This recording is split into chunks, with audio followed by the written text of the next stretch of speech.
when the first one waddled down, here come two more toms come waddling on down the hill right behind him. And I'm like, holy shit, there's 3. And then 2 more. Holy shit, there's 5 toms.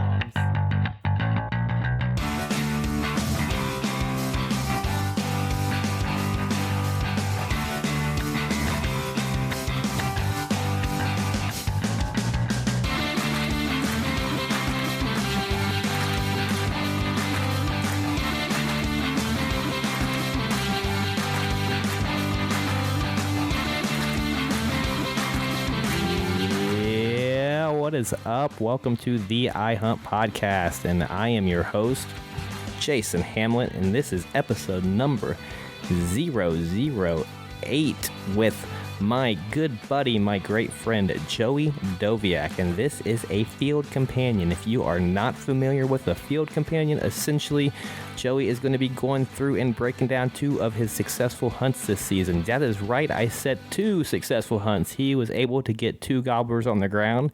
He has tagged out in the state of Ohio, and he's coming on to kind of tell us what he learned and tell us how those hunts went and kind of let us live vicariously through him. If you were not able to get out in the woods this week, hopefully this satisfies your need and your want to get out into the woods. So like I said, I'm gonna make this quick. Please follow me on Twitter if you don't already do. It's at the IHUNT podcast, and follow us on Facebook. You can find us on Instagram. All those are Twitter handles are at the IHUNT podcast. And be sure to check out our website, www.theihuntpodcast.com. I've been posting some articles that I've been writing, and that's also where you can find all the latest and greatest episodes to the show. And I don't know if you guys may not be aware, but the IHUNT podcast has went big time, and by that I mean we are available now on iTunes, Stitcher, and Google Play. That is right, 3 of the largest podcast distributors in the country. We are on all 3. So if you are not listening to us on one of those 3 platforms, I suggest you do. You can go ahead and subscribe to us, and you will get automatically downloaded every episode as soon as it's released. It's a very convenient way to stay up to date on all your favorite podcasts, not just this one. And once you do subscribe to us there and you find us on one of those platforms, be sure to click the link to rate and review it. I would surely appreciate it. It goes a long way to helping out the show. And if you have any questions, comments, or pictures you'd like to send for us to me, I guess, then you can send those to my email at it's the ihuntpodcast@gmail.com. All right. Trying to keep myself from rambling, so I'm going to go ahead and cut this off and throw you guys to the interview with my good buddy, Joey Doviak. I had him in studio today, so the audio was pretty good. I hope you guys are all satisfied with it, and I hope you guys enjoy the show, and I will see you on the other side. So without further ado, Joey D. All right, everybody, I am excited to have in the studio today my good buddy and the turkey killing machine, Joey Doviak. Joey, what a season you are having. Yes, sir. I must say it's quite possibly, or very well is, the best season I've ever had, because to be quite honest, it's the first season I've actually shot and killed turkeys. And you got to, and the key word there is you got to say turkeys, plural. Correct. You got 2 down. I think this episode is going to be a lot of a tale of 2 seasons. Me on one hand, I've been struggling a lot, and you've found a lot of success in what some would consider a short amount of time. But I mean, I can't. It's hard to say that because I know you've put in a lot of years chasing these birds. I have. So it's not. This season is indicative to the work that you've put in. Correct, yeah. I mean, I've been hunting turkey for a multitude. I mean, I don't want to say a decade, but I've been on several turkey hunts throughout the last decade and not bagged one yet. And to be honest, looking at this season compared to those of last, I'm a completely different hunter. It's a completely it just doesn't seem like I'm same guy. When I look at me back then, I'm like, what was I fucking thinking? Like, what was I doing? Oh my gosh, no wonder. It's like, well, what was some of the mistakes that you felt like you made in the past? Because there could be people out there listening now. I mean, honestly, one of the biggest things that I know I did that a lot of new hunters probably do, and even I did for the longest time, and except for within the last maybe couple years in deer hunting too, is staying still, not moving at all. Even my head, not turning my head, panning with my eyes, and not even moving my head unless I hear something. And if I do move my head, extremely slow, pan with my eyes first, don't move my head at all, just maintaining that statue form the entire time. And turkey hunting seasons in the past, I would, turn my head, kind of slow, knowing not to move quick, but thinking about it now, it's enough for him to bust me, probably up to 7,500 yards away. Who knows? I mean, it's hard to say what they could and couldn't see, but yeah, movement. I find myself, I feel like I'm pretty restless when I'm sitting down. I can't, it's hard for me to sit still, especially when your ass starts to hurt, your legs start to go. That is the worst, man. Being comfortable, Yeah, you nailed it. You got to be comfortable. Just make sure you find a good spot, somewhere that's ass friendly, back friendly. You don't have a root up your butt. You're not on a hill where your toes are sliding in the front of your shoes and they're smashing your toes, or do a little bit of scouting. Don't go in blind. Find somewhere that's gonna be good to sit, especially if you're going in the dark. So scouting for you is more than just you're not essentially just looking at the area where you're planning on hunting. You're picking out your exact tree that you're planning on sitting out. I like to, yeah. I like to essentially envision where I see the bird coming from. Now, would scouting to you be you go out and the day before and you'll go and you'll kind of work your ass grooves into the ground a little bit so that way it's actually funny you say that. The second bird I shot this year, the morning I went out, I shot him at night, the second one. That morning I went out with my decoys to indeed figure out where I'd like to sit that night. If I were to go out, I wasn't sure I was going to. And of course I was camping on the property that my family owns in Jackson County. Went out for a morning walk, took my decoys with me, found an general area that I'd like to be, set my decoys down, then immediately started to look for a good striking point for me to sit down and watch those decoys. And then, okay, well, what tree looks good? I tried out 3 trees. Oh, really? No kidding. I put down my chair. I got a little turkey. They call it a turkey lounger or something like that. It's like one of those soccer mom chairs, but it's a really low to the ground. Right. Okay. I know what you're talking about. I think I've sat in it before. And I made sure that I felt comfortable. And, after that, I cleared shotting lanes. I walked, sat down and looked where I might be shooting in those shooting lanes and saw, if I break this, bush up and this bush up, I'm talking maybe breaking 5 or 6 branches, little thin things that clear out a entirely new, line of fire that wasn't there. Yeah, for me to shoot through, essentially. I could see through it, but if I were to shoot through it, I'd be lucky to get, shot through there. Right. So I'd clear out multiple lines of for me to shoot through. That way, if I, happen to have to shoot that way, I have that option. Yeah, that's a good tip. And me being hunting public land, it's hard to have that opportunity, yes. Especially where I'm driving to. It's it's kind of hard to. Get out and get set up and do that the day before. Yeah, right. Granted, I know you did some preseason scouting there. Oh, I did a lot of preseason scouting, but I didn't focus as much on the tree predict. I was going to sit on. I focused more on the areas that I wanted to hunt. Absolutely. You got to, do it in steps. Find your area first, general area. I mean, you typically know what to look for: roosting trees near water, near pastures, open grassy areas. That's typically where they like to fly up or fly down. It's just easier to fly where there's no trees. Right. So it makes sense. Okay, well, let's. I brought you on today because I know, like I said, listeners already know you've killed 2 birds. You totally tagged out for Ohio. Yay! Your season's over, so let's. I wanted to kind of go ahead and we're gonna go into I want you to tell the story of each bird. Okay. And if I have any questions, we'll kind of pick it apart and see what went right for you and what kind of made the difference for each particular hunt. Sounds good.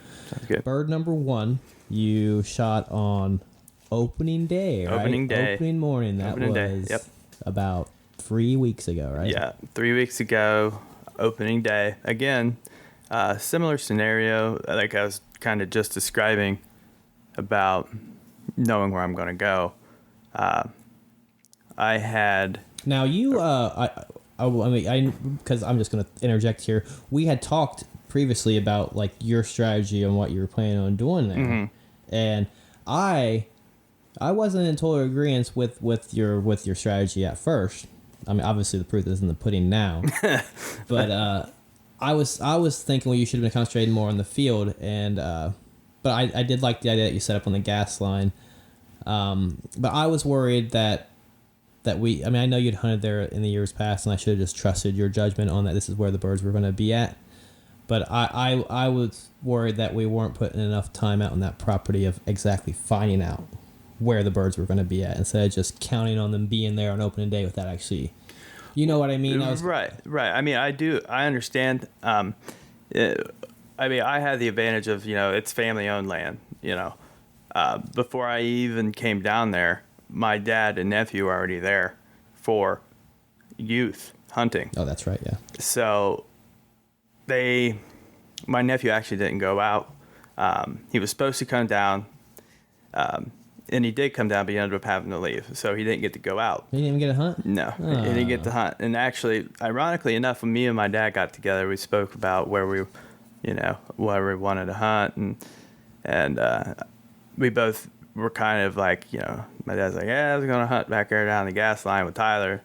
And I was like, oh, wow, that's right where I wanted to sit, and then Tyler didn't show up, so I was like, my spot's not busted. Well, come opening day, I asked my dad where he wanted to go.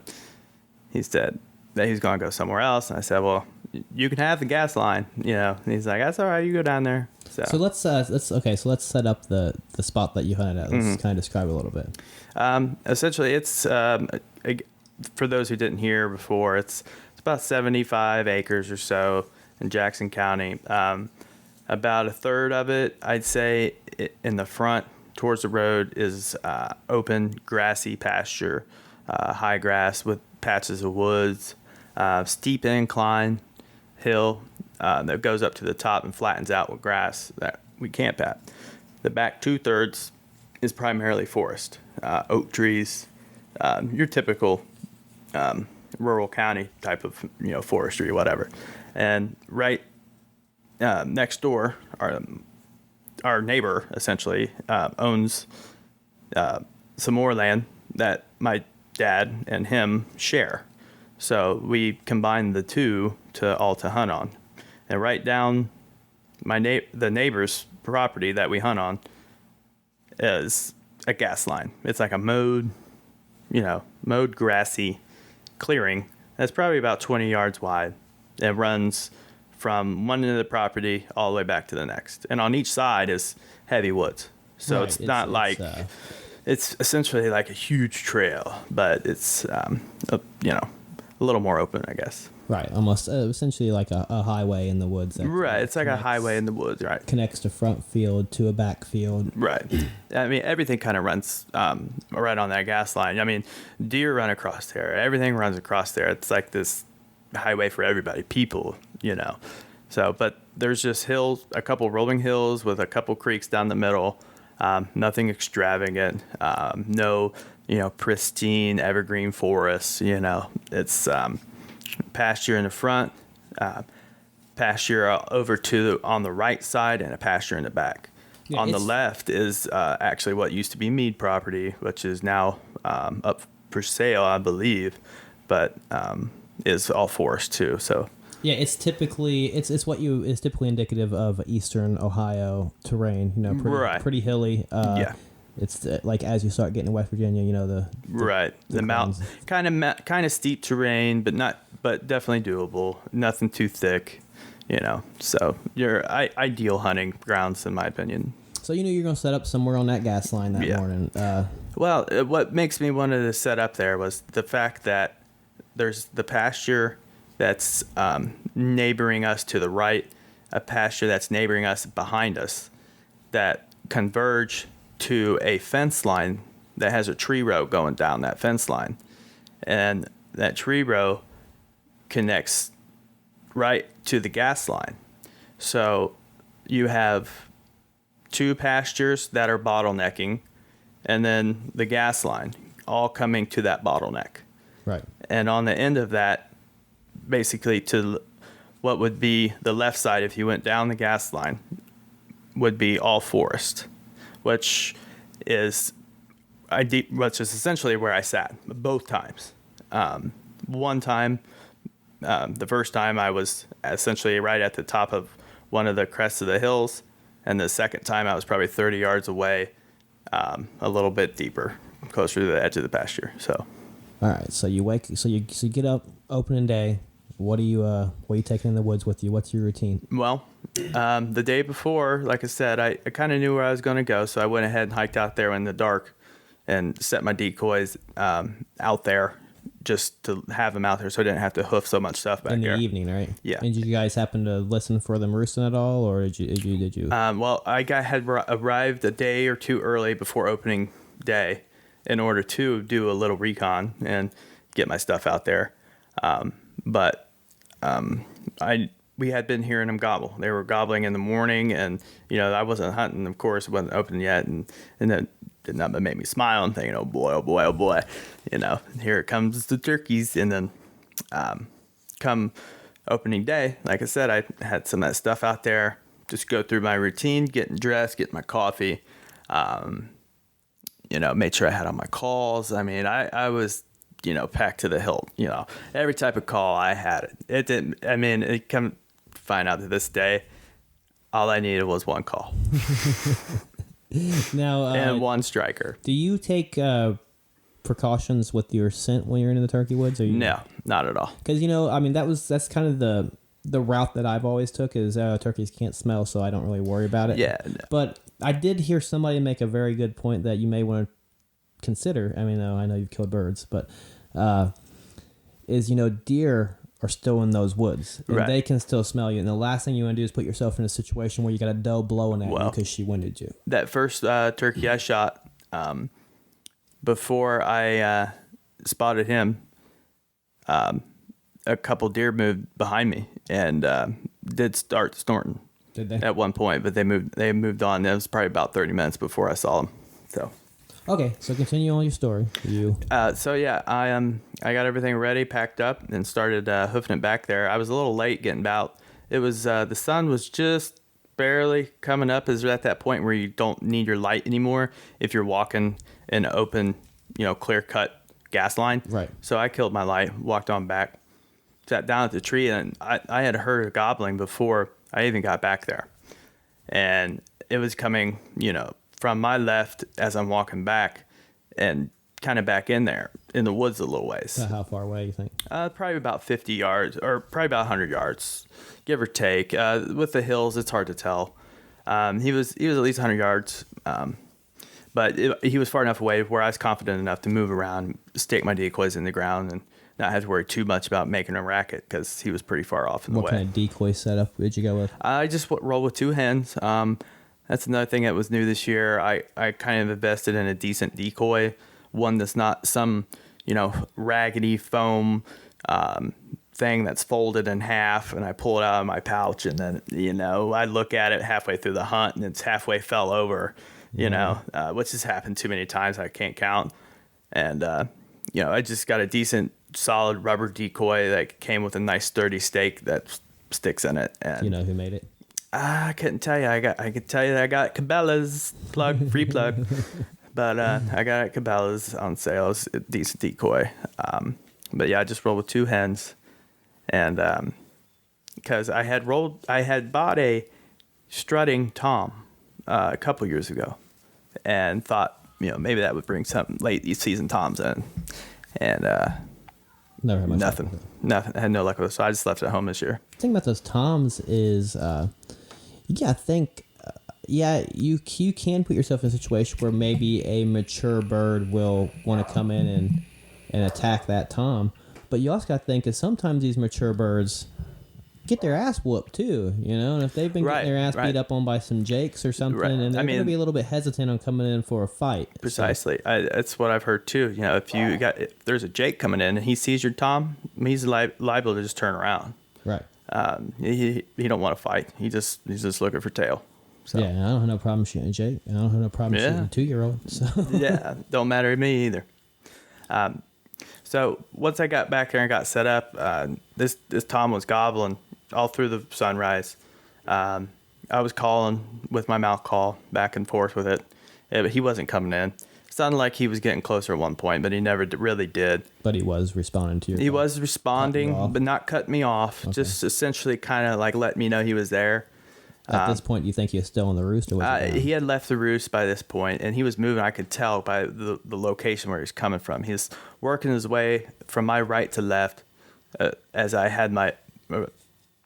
when I had my back against a tree, the pastures would have been off to my left, and the forest off to my right, essentially. Okay.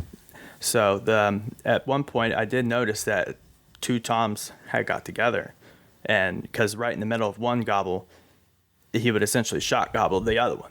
Right. So I would hear one gobble tail into another gobble, and then so I realized, there's 2 of these boys walking through there, and still it didn't make no difference. They weren't coming my way. They would gobble back, but they wouldn't come my way. At one point, they were almost dead in front of me. And I'm thinking, oh boy, they're going to come walking right up that gas line right towards me. And they were close. If there wouldn't have been for the steep grade down, I might have been able to see them. But right. I couldn't see anything. And the fact I'm sitting on the ground really kind of hinders your vision quite a bit. There wasn't anything that you would think would have impeded them from coming? You think there was probably more in the... I think they were looking for the hen to come to it. Okay. At that point. Typically, that's how things work from what I've learned, that the hens go to it. If that thought crossed your mind, then did your strategy switch up on your calling? Did you change something? No, I didn't. That's another thing about this year that I've grown to, come to have and grown over the years is patience. Like a lot of people are tempted to do this, run and gun strategy. You hear a gobble, let's walk to it. Let's walk towards it. I mean, especially being on private land, I can't do that. I'm landlocked. I can't go walking on my neighbor's property, right. Just chasing a gobble.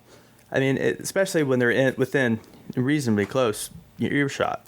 I'm not going to potentially try to creep towards him, when there's still a chance he could come my way. Well, I guess what I was kind of referred to, like by changing your calling, did you slow down your calling? Did you stop your calling? I did. At one point when they got quiet, I got quiet. I didn't. I kind of was like, well, they're either gonna come or they're not. I'm not gonna. You were playing hard to get. Yeah, I was essentially playing coy with them, hard to get. I shut up too. They shut up. I shut up. So I got comfy. I got my, I actually, believe it or not, after a good 10, 15 minutes not hearing anything, I actually stood up, stretched, got that butt pain to roll out of my ass through my legs and stretched and sat back down, masked up, really put up my hood, really tried to blend in, just leaned my head back against a tree and just sat there for not moving. Just sat there for a good 25 minutes or so. And out of nowhere, here they come. But gobble, blaring off to my left, probably not even 75 yards away. Out of nowhere. Made me jump a little bit because it kind of startled me. Fortunately, I'm able to hold it in. So it's so funny if they gobble and they're going, Yeah, if I left my call in my mouth, like, Yeah, where you gobbling, you go, oh, you scared me. But so it took me by surprise. I thought they were gonna walk out or whatever, but I think they were just, still curious, but shut up. You And still couldn't see it at this point. no, at this very point, I could not see them, but I knew that I should be able to because They were close. it sounded like they were coming from that pasture. And I was just staring out in that pasture, looking and then looking and looking and looking. And finally, I caught a glimpse of one of them. And then I could see both of them. And from about 75 yards away, I could easily see both of their beards sticking out, almost touching the ground. And I'm like, oh boy, here they come. So at this point, I wasn't convinced they were going to come. I knew that they spotted my decoys. That's what I've convinced myself of. That had to be what induced them to gobble, because I wasn't calling. Right. They were just kind of slowly milling down that pasture lane, or that pasture, and then in that little clearing, you can see my decoys. Bam. So I'm assuming that's what they saw, and then gobbled. And so, I mean, I don't know what else could have made them gobble. I mean, unless it was just a random gobble, but they were already They together. were in they were in a line of sight where they could have saw you. Yeah. I mean, that's a Yeah. valid assumption, or they could have just been gobbling to gobble. So at this point, I went ahead and got out my new slate call that I haven't used in the years past, just to give them a different sound, because I had been using a mouth call in the morning, and that way they had picked up two different tones, and because I had two hens out. So they come in. So once I knew where they were, and I knew that I could move a little bit, I finagled my way to get my slate call out, and I started doing a couple little yelps on it, and Soft yelps. Yeah, just little softer yelps at first, and then they gobble. And then once I got a little more aggressive with it and started, throwing a cut in there and stuff like that, they were cutting me off. They wouldn't let me finish my cadence before they gobble right back. So at that point, it's on. They're coming. They were coming in, and they were coming in hard, and I knew it, and it was perfect, because in between me and them was a little ditch or some sort of ravine that has a little tiny. It's like the butt end of a creek where it's just earth now. So it maybe was a creek at one point, but now it's just grown in grass and stuff. But a real steep grade in between them and I. And the whole time I'm thinking, well, as soon as they get down in that ditch, that's when I'm going to get ready, Right. So I never really see them go disappear or anything. Because there's so many trees and stuff in the way, I don't really know when they hit that ditch. But all of a sudden I hear sticks breaking, So I'm like, oh boy, they're coming and they're close. So at this point, I had my safety flipped off. I have a reticle sight, a red dot sight. I turned it on. Like I said, I had my safety off, and kind of had my gun nestled in my shoulder already. About a 3/4 draw, I'd say. Right. And then at very first, they're getting closer and closer, and I know it, and I'm looking, I don't see nothing. And I see a head pop up over the hill. And sure enough, it was a hen. And I had no idea this hen was with him Where at did all. she come from? I don't know. I never saw her before she popped her head over the hill. And and she's probably 20 yards away from me. And I'm like, holy crap, she's going to bust me. Yeah, she's going to see me. She's going to fucking ruin everything. Yeah, and I don't even see these toms yet. And I pan my eyes over the right, and when I see one of those toms full strut. And I'm like, oh my God.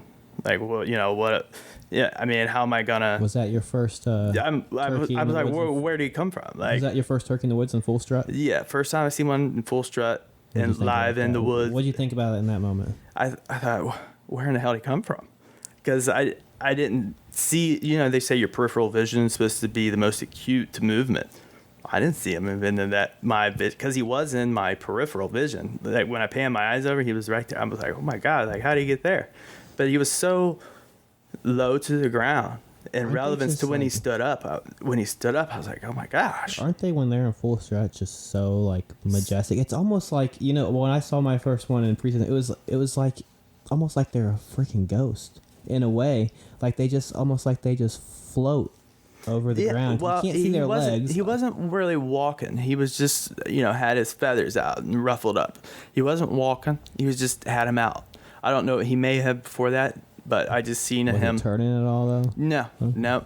But he may have been. But what I saw is just him have all his feathers out, like he was strutting, and then he stopped because the other one started to approach behind him, and then I realized, okay, well they're both right there, and this one's coming out of strut, the other one is coming in behind it, and I realized that these guys are so close, I'm not going to have time to see, pick and choose.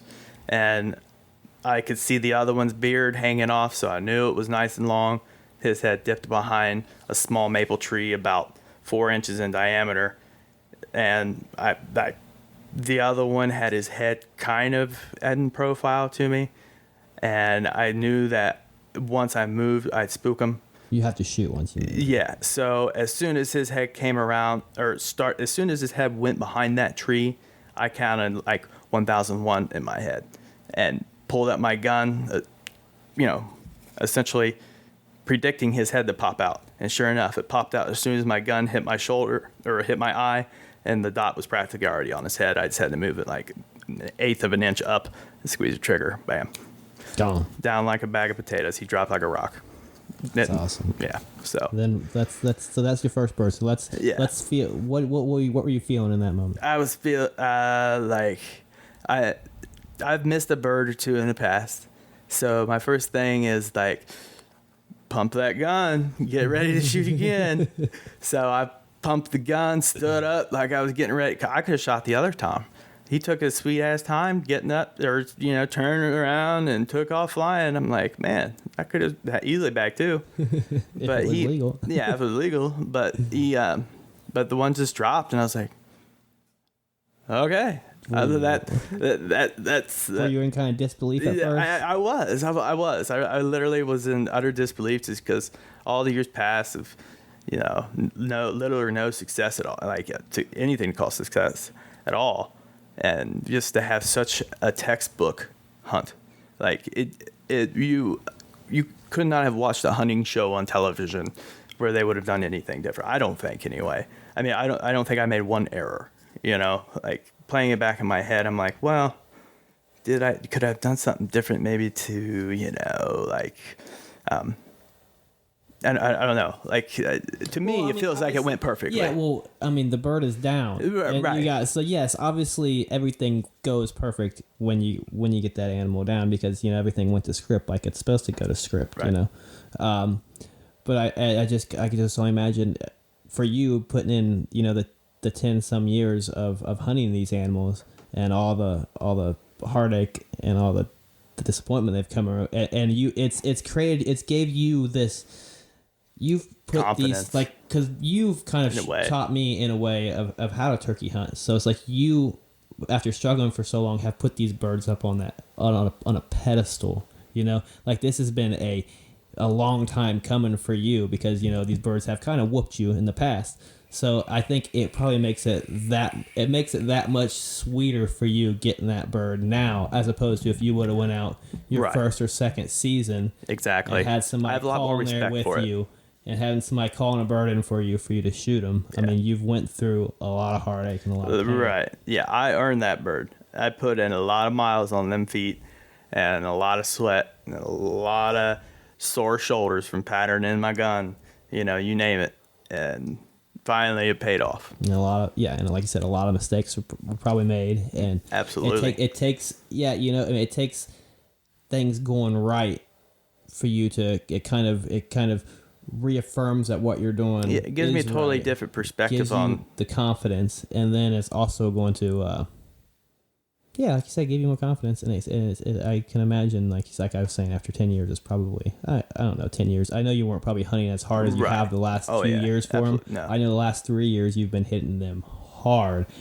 Before that, I don't know. Yeah. It was random here and there. Honestly, I didn't have a hunting buddy, more or less. I'd go out with my dad on occasion, but oftentimes we'd miss each other's vacation time and whatnot, and I'd be hunting by myself. So it just didn't have the same appeal.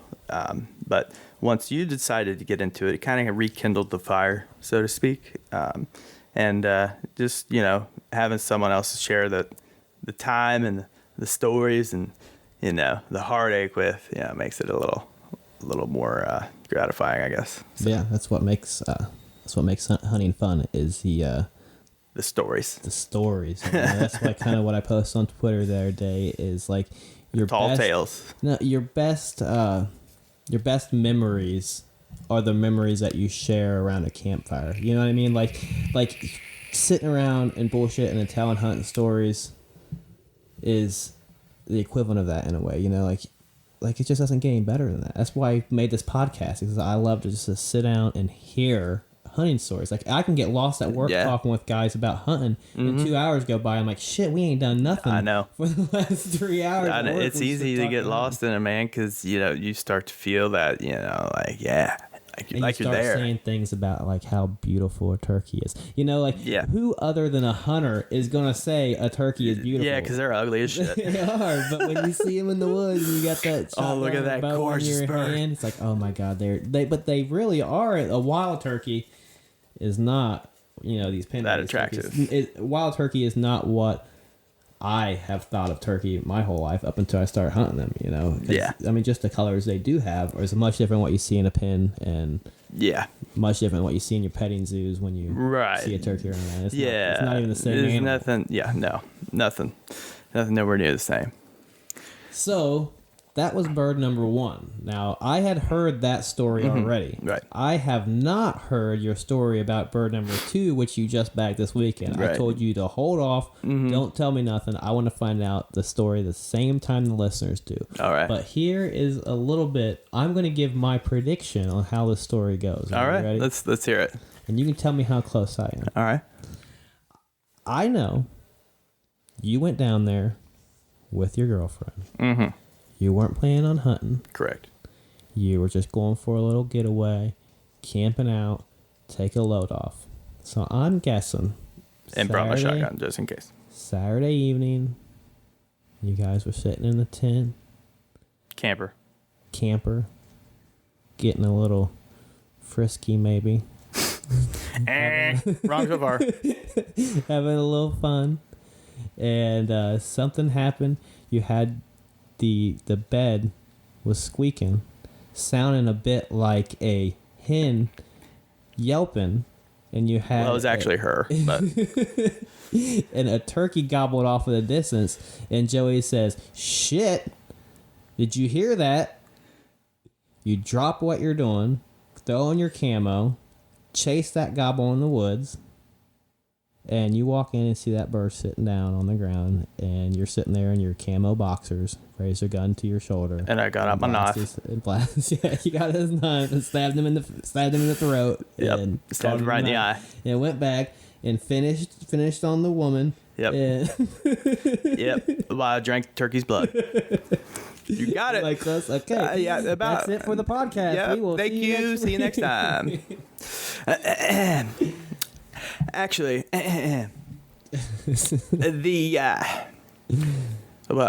there are so many parts of that story are inaccurate, but I'll just stick to the turkey part. So, essentially, kind of the same thing happened in a roundabout way. I had a feeling, I didn't have a feeling, I just know where there's turkeys roost. This is a night hunt, so I know where these birds like to roost. This is another advantage of knowing the land. Typically where they like to roost, just because of the terrain, the pastures bottlenecking into the woodland. They like to fly up where they can fly, not from the woods. I mean, it only makes sense. Right. So, the dogs, took all the dogs with us. The dogs were antsy in the morning, Saturday morning. They were antsy Saturday morning. So I took them on a little walk, strapped my decoy backpack on my back, walked them out there, just set them down in a relatively, in a different spot, probably about 30 yards farther away, and about right on the gas lines where I left those. And then I went looking around for my tree. As I said, I was pretty particular about my tree. Had to make sure I'd be comfy. And found that tree left my chair in the open position for me to sit in. Looked where I could be shooting from. Now this time I'm sitting recessed into the woods. Last time I was actually on the gas line, probably about 5 yards in, right off the gas line at a larger tree. This time I'm probably about 20 yards, 25 yards into the woods, up a very small grade, essentially at the highest point I could be at. What was your mindset on why you chose there as opposed to just sit in the same place you sat before? Honestly, just because it was nighttime. I wanted to be closer to that back edge pasture. Okay. So I wanted to be farther back in the woods. I walked over that fence that's towards the back there, that old fence that's falling down, that barbed wire fence. You know what I'm speaking of. Mm-hmm. So were you anticipating on them coming in off the pasture? Well, since the one goes behind it, runs directly behind it, and one runs to the right behind it, and there's two to the right that has a tree line that runs down a fence that separates two. So there's two separate pastures off to the right, separated by a tree line, and there's one behind it. So I wanted to get as close to the very tip of all three of those where they bottleneck, and essentially sit at the highest point to where I could watch as much of those pastures as I could. So that's essentially why I chose that spot. Okay, makes sense. The highest elevation. Since I'm sitting on the ground, you need to be as high as you can in reality. So,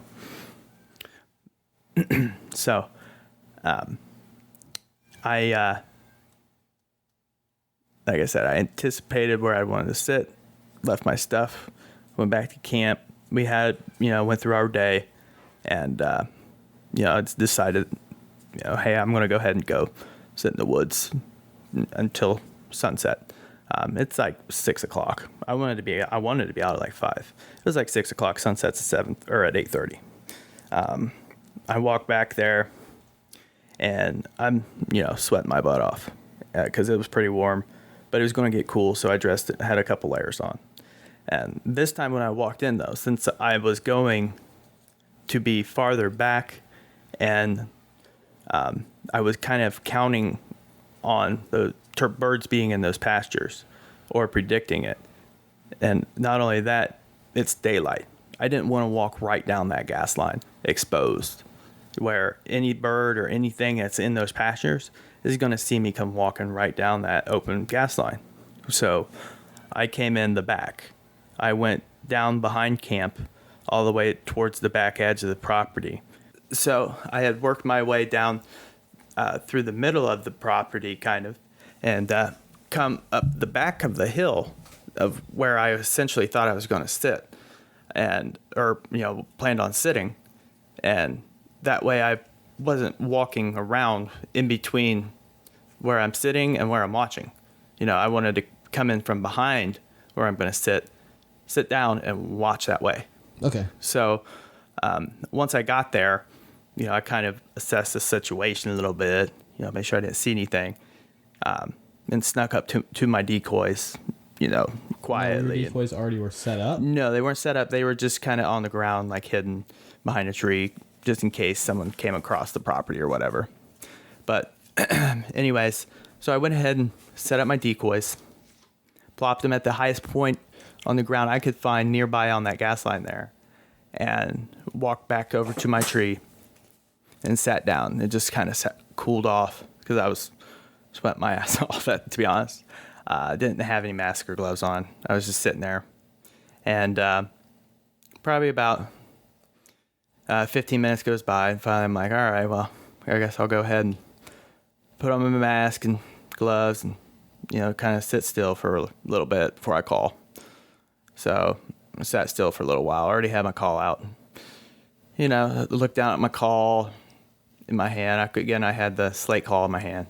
Now, had they been gobbling at all while you were there? No, I didn't hear a thing. I didn't hear anything in the morning. Nothing that night. Of course, I got there later at night, but supposedly they had been quiet the week before that too, and my dad was still down there. Okay. So they really weren't gobbling. But anybody that's been turkey hunting will tell you, just because they're gobbling don't mean they're not there, or just because they're not gobbling doesn't mean they're not there. Just because they're not gobbling doesn't mean anything. So It means it's not as much fun though. it is not. But I tell you what, this one makes me a believer. Okay. So I'm sitting down with my slate call. I'm kind of scratching around on finding the sweet spot. And I do, start off a couple yelps, nothing. And then I just start cutting right away. Cut, over and over, changing the pattern up a little bit. As soon as I stopped, probably about the same distance as before, 75 yards away. Couldn't see him yet. I'm like, okay. I'm like, what? Like, did that really just happen? Like, I wasn't expecting anything. Like, I was more or less just practicing my slate call in my head because I'm not thinking I'm going to hear anything. I mean, of course, I'm also thinking, well, this is where they like to roost. This is like their home, or not their home, but this is prime real estate for roosting. So, if I'm going to see anything, it's going to be back here. So why not? That's what drove me back there. So I call with the slate call again, gobbles again.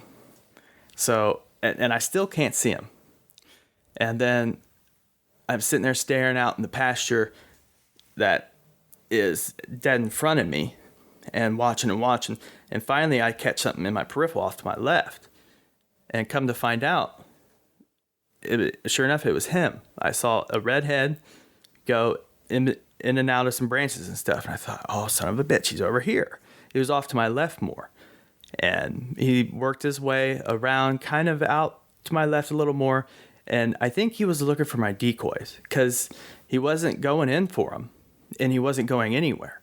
He was just kind of walking in circles. But between me and him was nothing but trees, branches, sticks, and twigs. And, there was no shot to be had. I couldn't even identify it if it was male or female at this point. Right. So he then kind of goes back to my right and disappears into the bushes and grass and stuff. And about 10 minutes goes by and I don't see or hear anything. And I'm like, maybe he busted me. I mean, it must have busted me. And I'm sitting there. And then all of a sudden, here he comes waddling on down that little grade, down the hill, out of the pasture, right in front of me.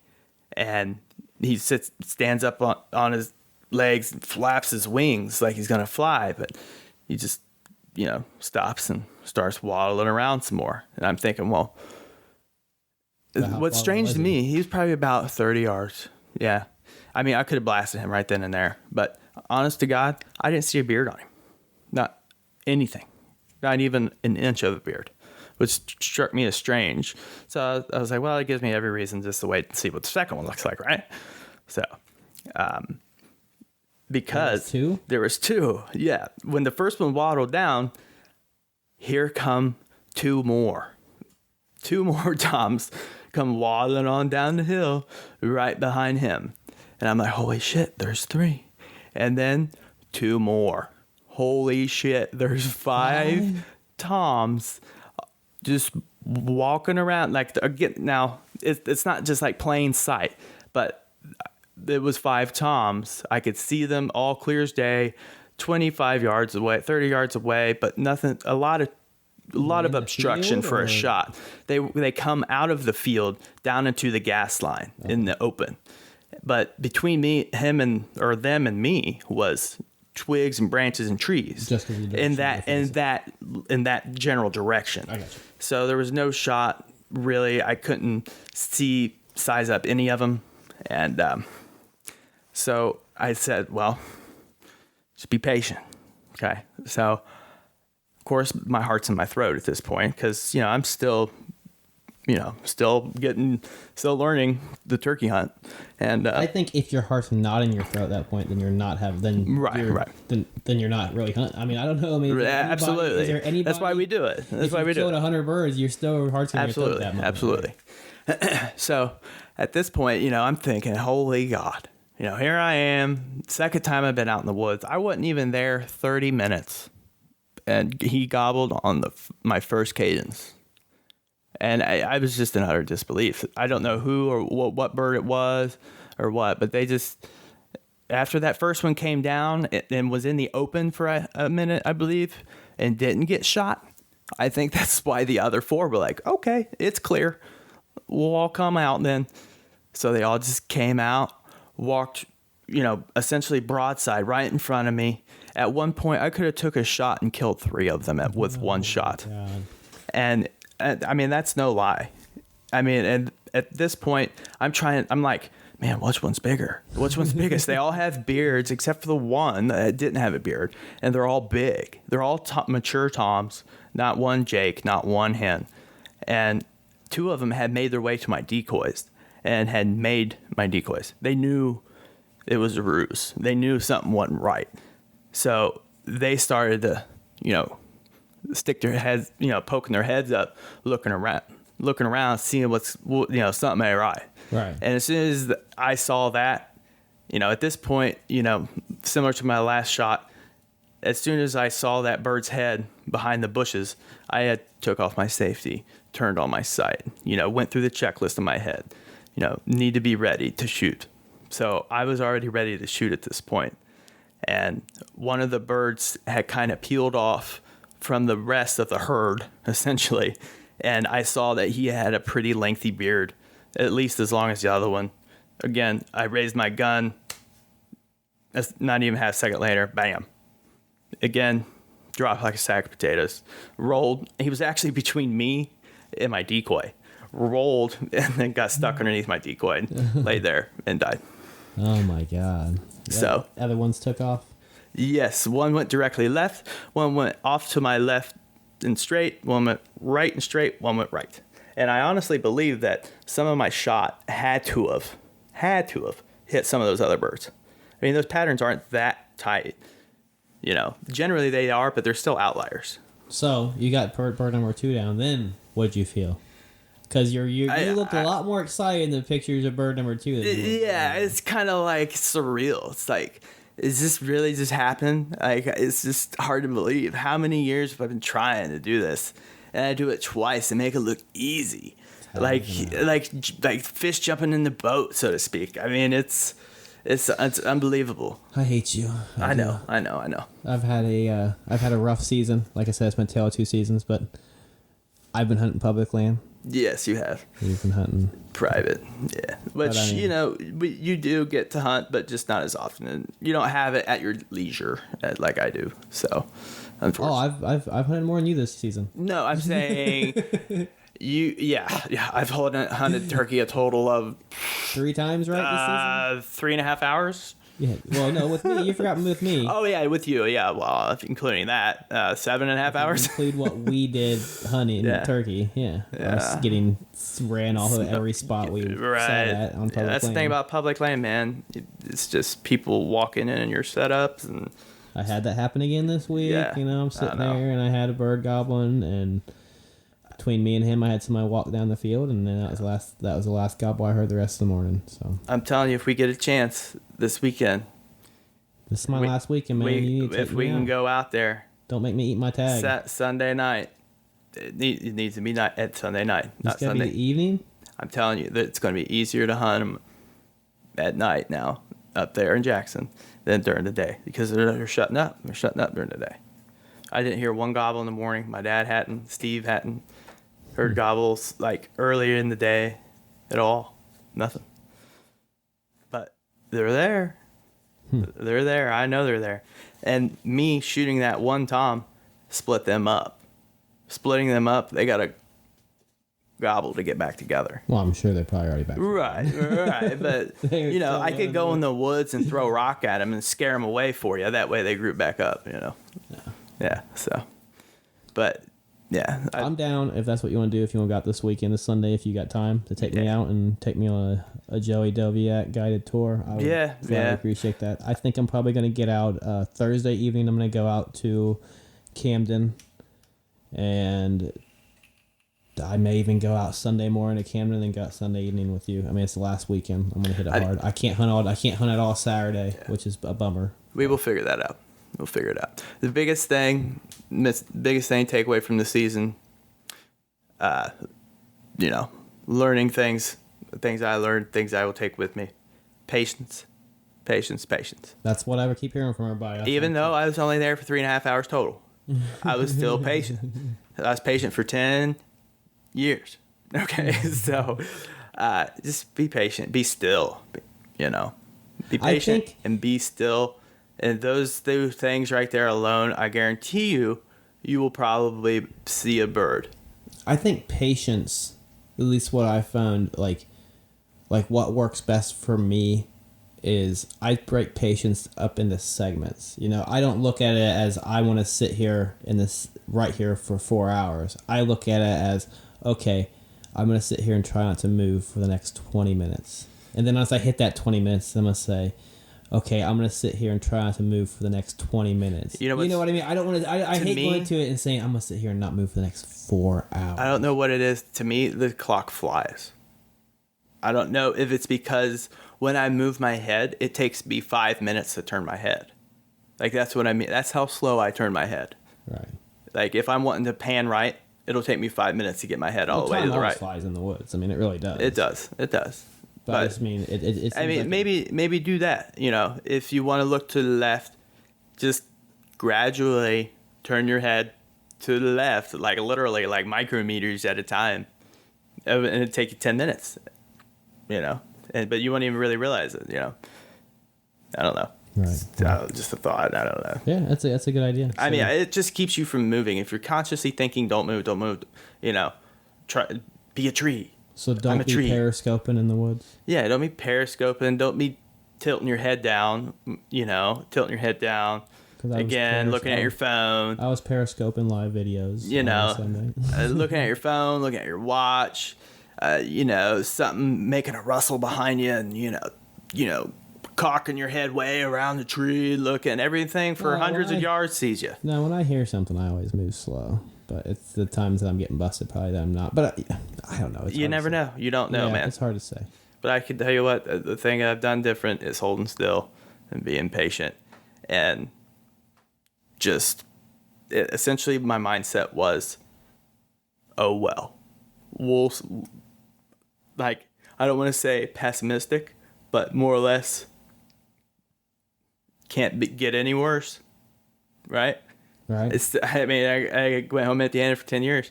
I'm out here right now, and like on opening day, oh well, they're walking the opposite direction. It's opening day. Oh well, I'll just lay my head against a tree and wait. Sure enough, 20 minutes later, there they were. So. Yeah. And that's, the season of a lifetime right there, buddy. I'm telling you what. It's a great season. It's a great season for you, and I'm happy for you, and I'm glad you got you tagged out. You don't have to eat any tag soup. I got about 5 days left before I know if I'm going to be boiling up my tag and eating that. I believe my toms will be on the page, won't they? Pictures of the toms and stuff. They are on my Facebook page. Yeah. They are on my Twitter. Right. Everybody has seen them on Twitter. Yeah. We've gotten over 100 likes between the both of them. That's why you got to get on your Twitter game, man. Thanks for all the likes and everybody. You got to tweet on your Twitter game. I'm going to mention you and posting pictures, and you ain't even tweeting. I'll be getting a little more action as things kind of slow down with the whole work thing. So what's next now? Now turkey season's over. You're done. What's next now? Next on the agenda is blowing the dust off the bow. Getting it out. Done. Getting back my muscle memory for my bow. What do you think about doing a hog hunt with me? We'll see. We'll see. Think about doing Zaleski State Park, doing a hog hunt, maybe camping out. Yeah, well, maybe. See if we can chase some hogs. Yeah, you need dogs. You need dogs out of corral and shit. I don't mean literally running after them, Joey. Oh, okay. You mean somebody's gonna tie it to a tree for you and you're gonna shoot it? No, I mean going out and setting up over, trying to find where they're wallowing at. I don't know. I'm gonna try to seek out a pig expert, a hog expert, and get them on and kind of give me some tips and go from there. And I don't know, give something to do in the off season. Maybe a little fishing. Yeah, I put my camera up in a different spot that I know I found. I never have walked through this area of the property, believe it or not, just because it's kind of steep grade up and down, and it's like a super highway. There's a place where the fence is down. And it's like, oh my god! I put my camera there. Sweet. That's the other thing. Get some cameras up. Probably end of May is when I want to start putting some cameras out. I did find a spot in this public land that I think is where it's a deer highway. It's like that field, kind of that huge field that we hunted on. Yeah. There's a almost like a finger of woods about maybe 20 to 30 yards wide that runs out into the field a little bit, but not like all the way across it. It's just like a finger that sticks out from the rest of the woods. Yeah. And if you walk the edge of the field line of the woods up to this finger, there's a well-beaten deer path right through that goes over a creek. Mm-hmm. And it's like there's like a tree laid down over the creek, so it's easy crossing for them. And it's deer tracks galore right there. So I'm going to try to put a camera there and see what's there. Yeah, you got to be careful on public land with them cameras. Yeah, well, put a cheapie out there. Cheap ones. Yeah. I always buy cheap ones. All right, well, I won't hold you up anymore. Thanks for listening, everybody. Check out Joey. You can follow him on Facebook at joe.ihunt podcast, something. I don't know. Yeah. I'm one of his followers. I don't know. Yep. I'll have it all in the links in the bottom of this. And Joey, you are the first 2-time guest on the IHUNT podcast. Well, and also the first bag filler. That's not true, but... to be live in your studio. To be live in the studio. All right. That's saying. You, sir, have not been listening to the show. Well, I was going to say live in his studio. You just cut me off. Next week, we have on the show Gobble Squatch, the Gobble Squatch, Stamps Ronnie. I think he shot 5 turkey this year. So. Well, I'm sorry, the bag limit's only 2 in Ohio. All right. Thanks for listening, guys. Bye. Appreciate it. All right, guys, that's it. Thanks for listening to the show. I really appreciate it. Share the show with everybody you can if you liked it. If not, go ahead and share it for me anyway. Maybe you like me and you don't like the show. But if you're listening this far in, I'm sure you like the show. So do what you can, and just take 5 minutes. Tweet this on, retweet it, share, like, whatever you got to do. I surely would appreciate it. And until next week, I will see you guys later. Bye.